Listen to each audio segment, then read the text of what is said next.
ጥበብ ሳባ ሓጻር ልብወለድ ዛንታ ድሕሪ ክንደይ ከልበትበት ድማ ከተማ ካምፓላ በጽሐት ገዛ ከም ዝበጽሐትካ ልባ ሩፍ በለላ ከም ሓቂ ድማ ኣሮን ከዕቁባ ተስፋት ኢላ ስለ ዝነበረስ ምንም ዘሰክፍ ኣይነበረን።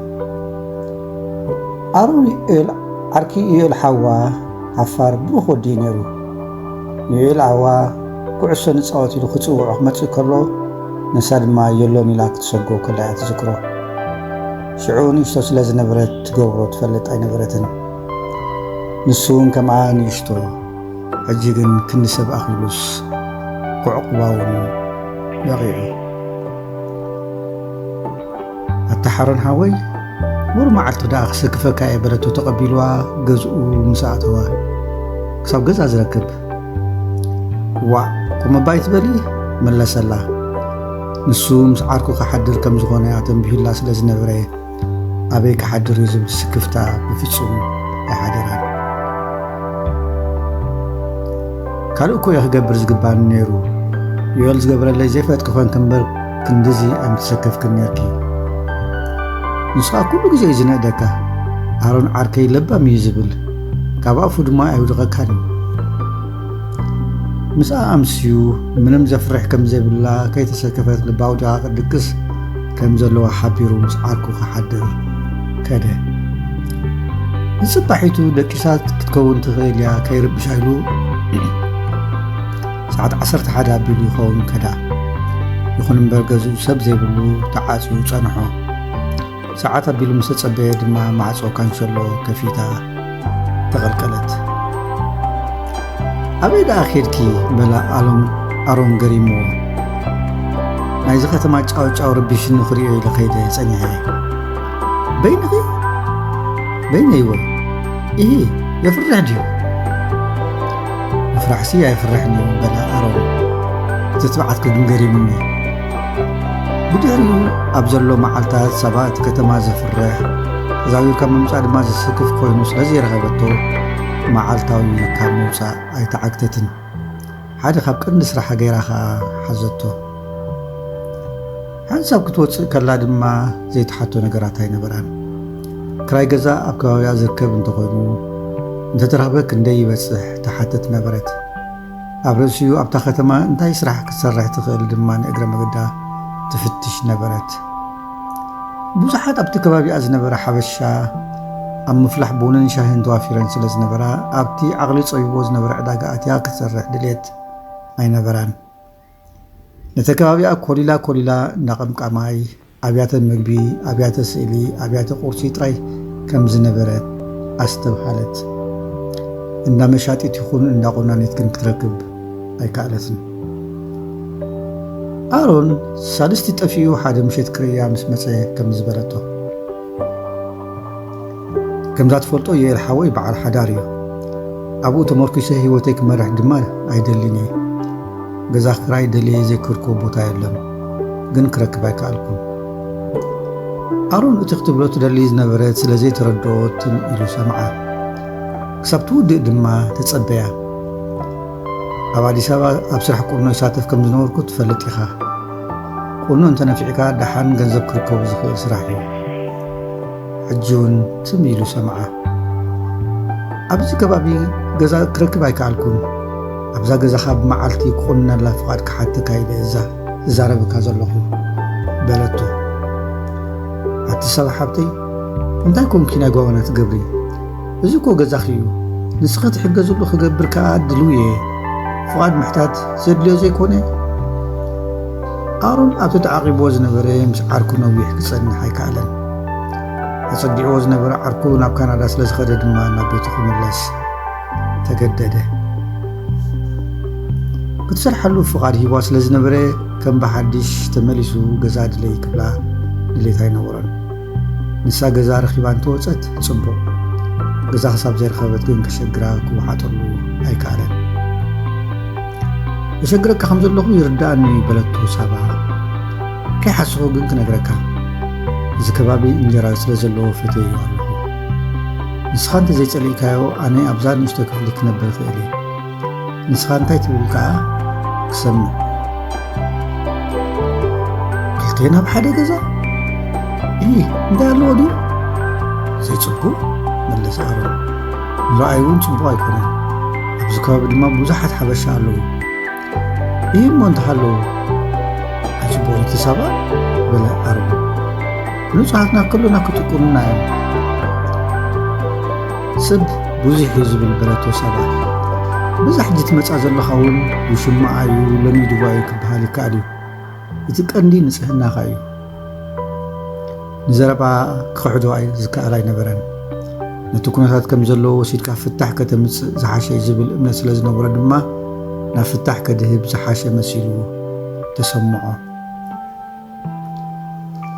ከውፃን ገዛ ኺድለይ ክብላን ይከኣል ስለ ዘይነበረ እታ እንኮ ተሪፋቶም ዝነበረት ነገር ከምታ ሰዋሓ ዝሓሰበታ ጥራይ ነበረት ከምኡ ድማ ኣብ ሓደ ቤት እናነበርካ ነናትካ ማኣደ ትገብር ዝከኣል ኣይነበረን በዚ ምኽንያት ንሱ ኣስቤዛ ይገብር ንሳ ትሰርሕ ኮኑ ንሳ ኣስቤዛ ገይራ ንሳ ተዳልወሉ ድማ ውሑድ መዓልታት ኣይነበረን ሓደ መዓልቲ ንሳ ደቂሳ ኸላ ተሓቢኡ ክዳኑ ክሓፅብ ክብል ጨበቕረቕ ማይ ሰምዐት ካብ መደቀሲያ ድማ ተባራበረት ብሰላሕታ ድማ ናብኡ ቀረበት እንታይ ዳልካ ትገብር ዘለኻ በለቶ ካልሲ ወዲ ካልሲ ሓፅብ ኣለኹ ከማኻኒ ደልዩ እምበር ካልሲ ወዲ ካልሲ ኣይኮነን ዝሓፅብ ነይሩ እንታይ ደኣ ኾንካ ወደይ በለቶ ስራሕ ጓና ማለት ከምዚ እዩ ሰበይቲ ምልእቲ ኣብዚ ከለኹስ ክትሓፅብ ኣቲ ሰባ ብዙሕ ባይተጋንዮ ናይ 5 ደቂቕ እኳ እዩ ካብቲ ይሓፅበሉ ዝነበረ ቦታ ምኻድ ስለ ዝኣበያ እሞ ድማ ትሚላ ክትሪኦ ኳዓጠላ ስለ ዘይከኣለ ደፊኣ ክትኣልዮ ቀረበት ብኢዳ ገይራ ድማ ሰሓበቶ እንቀሳቐሰላ ግን ኣይከኣለን እንኩ ዝነበረ ኣማራፂ ድማ ንሕፅቦ መንጭላቶ ምኻድ ኮነ ከምታ ዝሓሰበታ ድማ ነቲ ኣብ ኢዱ ዝነበረ ክዳውንቲ ቦግ ኣቢላቶ ሃደመት ንሱ ድማ ነቲ ክዳውንቱ ክሕድጋ ክተድሕርያ ሰዓበ ንሱ ከም ነብሪ ጎልጎል ንሳ ግን ከም በጊዕ ስለ ዝነበሩ ቀልጢፉ ዓዛ ይኹን እምበር ነቲ ክዳን ከይትህቦ ኒዳ ካብ ኢዱ ከተርሕቆ ተጋደለት ኣሮን ዱልዱል ንሳኻ ሓፃር ኣይትኹን እምበር ክብብ ዝበለት ነበረት ብድሕሪያ ለጊቡ ድማ ንኢዳ ክረው ኣቢሉ ሓዛ ግዲ ሽዑ ካብ ድቃስ ተበራቢራ ሙቆት ሰብነታ ውዑይ ነበረ ካብ ኢዱ ክትገላገል ከዓ ተኻለሰት ፈጥሞና ኣሮን በለቶ ኣብ ትሕቲኡ ኮይና ስጋ ግብሪ ቦታ ሂበካኒ ዘይከውን በላ ንሱውን ክዳውንተይ ሞ ይትሓፅብለይኒ ኺ ሰራሕተኛ ይዲኺ እንታይ ኣለዎ ድዩ ክዳውንተይ ሞ ይትሓፅብለይኒ ኺ እንታይ ኣለዎ ሓብትኻ ኣርሴማ ዶ ክዳውንትኻ ትሓፅበልካ ነበረትኛ ናታ በይኑ ናትኪ በይኑ ኣብ መጨረሻ ንሳውነቲ ክዳን ንፍናው ስለ ዝኣበየት ገዲፋ ካብቲ ከፅዮ ዝኽእል ዝነበረ ብዝሓሸ ኣፅያ ድማ ሓፀወት ሳባ ካብታ እዋነትያ ሓደ ዓብዪ ነገር ብዛዕባ ኣሮን ፈለጠት ክሳብ ተሪራ ዝተማጎተት ድሌታ ኣብኡ ከተንግስ ምንም ዝኽልክላ ከም ዘይህሉ ድማ ተማህረት ድሕሪ ሰሙን ደቂሱ ኢላ ኣብ ደምደመትሉ ናብ መደቀሲኡ ከደት ከይዳ ድማ ኣብ ጎኑ ደቀሰት እንታይ ዳ ትገብሪ ኣለኺ በላ ገሪሙ ገሪሙካ ናይ በጃኺ ኢለኪ ምስዓቕ ሰብ ከይትገብርና ዋይ ኣሮንሲ ክሳብ ሕጂ ኣብ ከምዚ መሰረት ተሓሳስብ ኣለኻ ዋ ነውሪ ዶ ኣይኮነን እዩ ኣየና እዩ ነውሪ ምስ ሓብትኻ ሓብቲ ዓርክኻ ክትድቅስ ንዚኦ ተሰኪፍካ ዲኻ ዋ ነውሪ እኮ እዩ ድሓናቱ ንስኻ ትፈትወኒ ዲኻ ከይመለሰላ ትንበለ ናይ ዩኤል ባዕለይ ክሓቶ እየ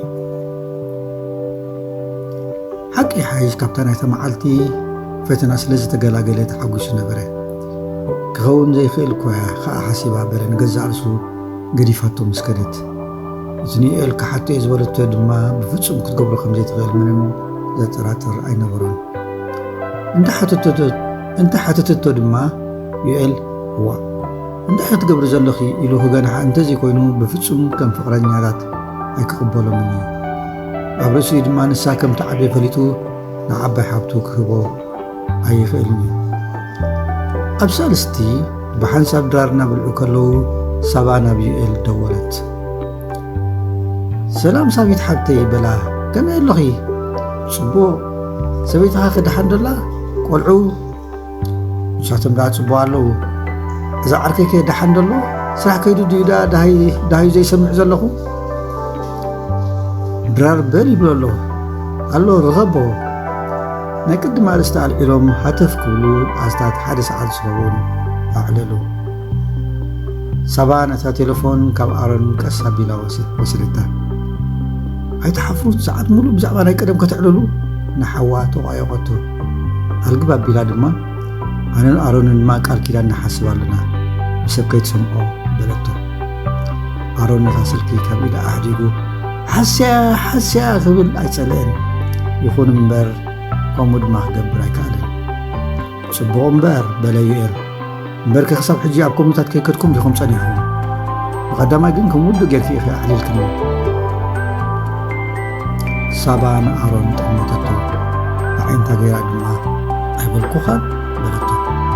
ስልኪ ዓፅያ ድማ ንሓዋ ተፋነየቶ።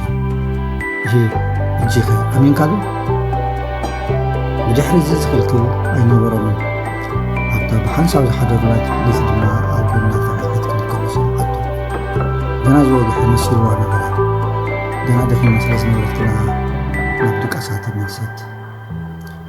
ንግሆ ኣብ ጎና ክገላበጥ ከሎ ሰሚዓቶ ግልብጥ በለት። ከም ተበራበረ ድማ ረኣየት። ከመይ ሓዲርካ? ጽቡቕ ክንዲ ደቃሳ ኣይትመስለኒ ኢኻ ነርካ። ሰብኣይ ክሳብ ክንዲ ዝልቡ ኣውዲቑ ክድቅስ ጽቡቕ ኣይኮነን። ደኺመ ነይረ መስለኒ። ክዳውንታ ክትለብስ ንክዳውንታ ሰሓበቶ። ዓደይን ኣዴኽ እንተሰሚዐንሲ እንታይ ክብላ እየን? ኣነ ሰብኣይኪ ንስኺ ሰበይተይ ከም ዝኾንክ ምስ ፈለጣ እንታይ ክብላ ደኣ እልል ክብላ እየን። ኣዲኡ ኣብ ኦክትሪት ብህግ ስለ ዝነበረት ከም ትሕጎስ ምንም ዘጥርጥር ኣይነበሮን። ኣደ ሳባ ግን ምስኡ ሓዳር ከም ዝገበረት እንተሰሚዐን ፀጉረን ክነፅያ እየን። ትወፅእ ዲኻ ቁርሲ ተገብረልካ? እወ ምስ ሓደ ሰብ ቆፀራ ኣሎኒ። ሳርባ ቁርሲ ከተዳሉ ሸፈትፈት ክትብል ጀመረት። ናይ ሓዳር ሂወታ ድማ ኢላ ጀመረቶ።